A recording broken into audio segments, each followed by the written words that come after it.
महासम्मेलन में देश के विभिन्न राज्यों से यहाँ उपस्थित हुए सभी पदाधिकारियों, वडीलगण, माताएं, बहनें, युवा साथी, सबको मेरा जोहार नमन करता हूँ।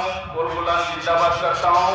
सबको प्रस्तुति की जाए, सबको भील प्रदेश की जाए। इस मंच से हमारे पहले जो भी वक्ता आए उन्होंने बहुत अच्छी अपनी बात रखी है।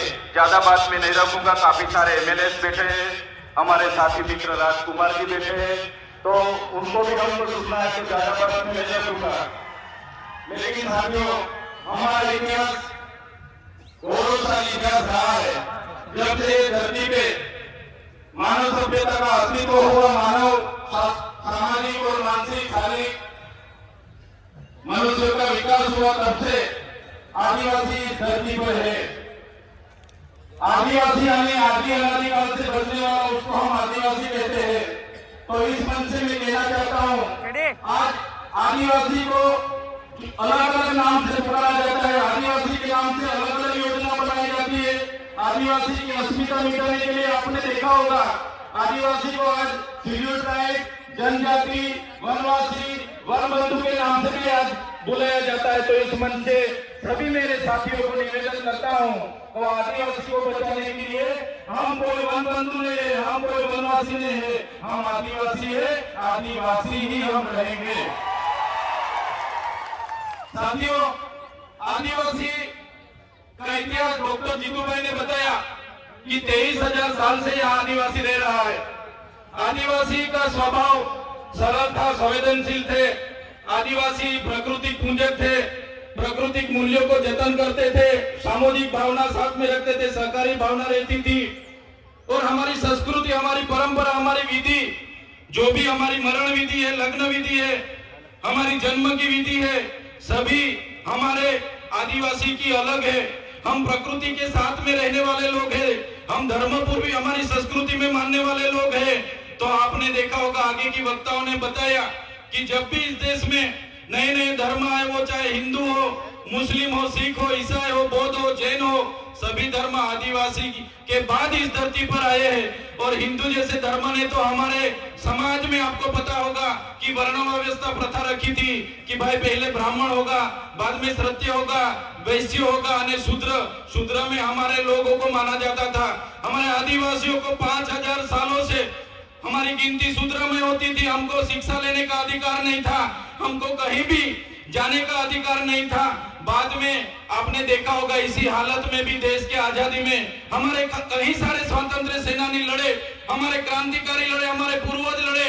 वो चाहे बिरसा मुंडा जी हो, वो चाहे खाद्य नायक हो, वो चाहे टट्या नायक हो, वो चाहे तिलका माझी हो, झलकारी बाई हो, सभी आज हमारे पूर्वजों को ये मन से मैं याद करता हूँ। और साथ ही साथ में गोरू गोविंद जी हो, या दलवाड़ा की क्रांति हो, या रूप सिंह नायक हो, सभी का एक सपना था कि जब भी आदिवासी को स्वतंत्रता मिले तो आदिवासी स्वावलंबित होना चाहिए, आदिवासी स्वतंत्र होना चाहिए और आदिवासी का जीवन शोषण मुक्त होना चाहिए।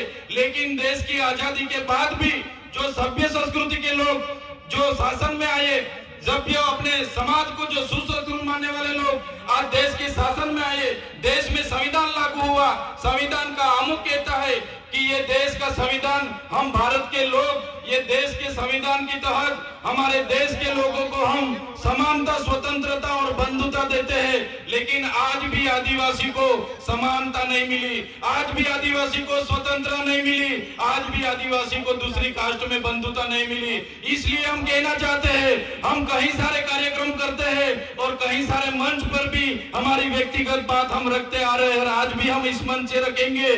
जब तक आदिवासी को स्वायत्त राज नहीं मिलेगा, आदिवासी का अपना स्वतंत्र राज नहीं होगा, तब तक ये सरकारों में आदिवासियों का विकास होने वाला नहीं है।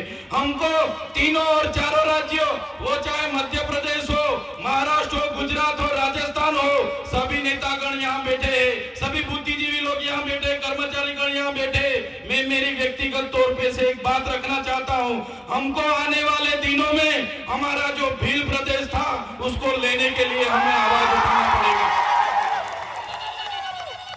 हमको भील प्रदेश मांगना पड़ेगा इस सरकार पे। देश का 29वां राज्य हमारा भील प्रदेश होना चाहिए और हमारा भील प्रदेश जब बनेगा तभी हमारा आदिवासी स्वायत्त राज्य में अपना विकास कर पाएगा। ये हम व्यक्तिगत सोच रहे हैं साथियों। आपने देखा होगा देश के आजादी के बाद हमारे पूरे देश में 8% आदिवासी है। हमारे अनेक राज्यों में बटे हुए हैं। बंद के नाम पर, खदानों के नाम पर, जीआईडीसी के नाम पर, जीएमडीसी के नाम पर, कॉरिडोर के नाम पर, सेंचुरी एरिया के नाम पर हमारे आज भी पूरे देश में 1,80,00,000 से भी ज्यादा आदिवासी अपने गांव, अपने समाज, अपने संस्कृति, अपनी प्रकृति के साथ छीन बीन हो गए। आज बेघर हो गए, बेवतन हो गए, आज बेबस हो गए। साथियों, हमें विकास से ऐतराज नहीं है, हमें विज्ञान से ऐतराज नहीं है, हमें एक सरकारी तकनीकों से ऐतराज नहीं है, लेकिन जब भी विकास की बात आती है हमारे आदिवासियों को वहां से विस्थापित किया जाता है। वो चाहे बांध हो, खनिज हो, जीएमडीसी हो, जीआईडीसी हो, कुछ भी प्रोजेक्ट नहीं आते, हमारे आदिवासी को टारगेट किया जाता है। और हम जब भी सरकार के खिलाफ आदिवासियों के लिए आवाज उठाते हैं तो ये सत्ता में बैठे हुए लोग पुलिस का दुरुपयोग करके, उनके सत्ता का दुरुपयोग करके हमारे जैसे युवाओं को दबाने के लिए जेलों में डालते हैं। हमारे जैसे युवा जो खुद क्लास 2 ऑफिसर था, क्लास 2 ऑफिसर की अपनी गवर्नमेंट जॉब छोड़ के समाज की लड़ाई के लिए हम आए और समाज के लिए लड़ते लड़ते आज ये सरकार ने फर्जी एफआईआर 19 जितनी एफआईआर हमारा पर कर दी।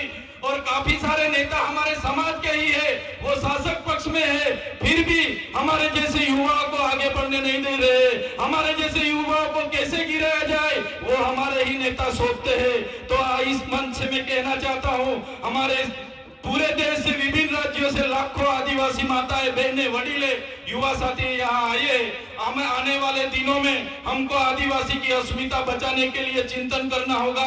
हमारे लोगों की शिक्षा की चिंतन करना होगा। हमारा लोगों के जो जड़ जंगल जमीन के अधिकार छीने जा रहे उनका चिंतन मनन करना होगा। आज तक हमारा संवैधानिक अधिकार लागू नहीं हुआ, वो चाहे अनुसूचित 5 हो, वो चाहे पैसा एक्ट हो, वो चाहे तोड़ते डबल की बात हो। आज भी आदिवासी की ग्राम सभा की सत्ता नहीं मिली, आज भी रूढ़िगत ग्राम सभा का परवानगी नहीं लिया जा रहा है। ये सभी बातों को आज के इस मंच से हमको सबको चिंतन मनन करना पड़ेगा। और सभी साथी यहाँ पे आए तो ये आदरणीय मंच से जो भी बात रखते हैं उसको लेके हमारा हर संदेशा, हर उपदेश हर एक गांव में पहुंचना चाहिए। यही बात मैं रखूंगा। समय ज्यादा नहीं है, काफी सारे वक्ता है, लेकिन ये मन से इतना जरूर कहूंगा कि हम व्यक्तिगत तौर पे मानते हैं सरकारें आएगी जाएगी, पार्टियां बनेगी बिखरेगी, संगठन बनेंगे बिखरेंगे, हम सभी लोग धर्म संप्रदाय में कहीं भी बटे हुए हैं, तो आदिवासी को पहले आदिवासी के तौर पर एक होना पड़ेगा, तभी अपने आदिवासियों का विकास होगा। यही बात रख के सबका धन्यवाद करता हूँ, सबको जोहार करता हूँ और आखिरी में जय भील प्रदेश के नारे से मेरा वक्तव्य पूरा करता हूँ। जय भील प्रदेश, धन्यवाद।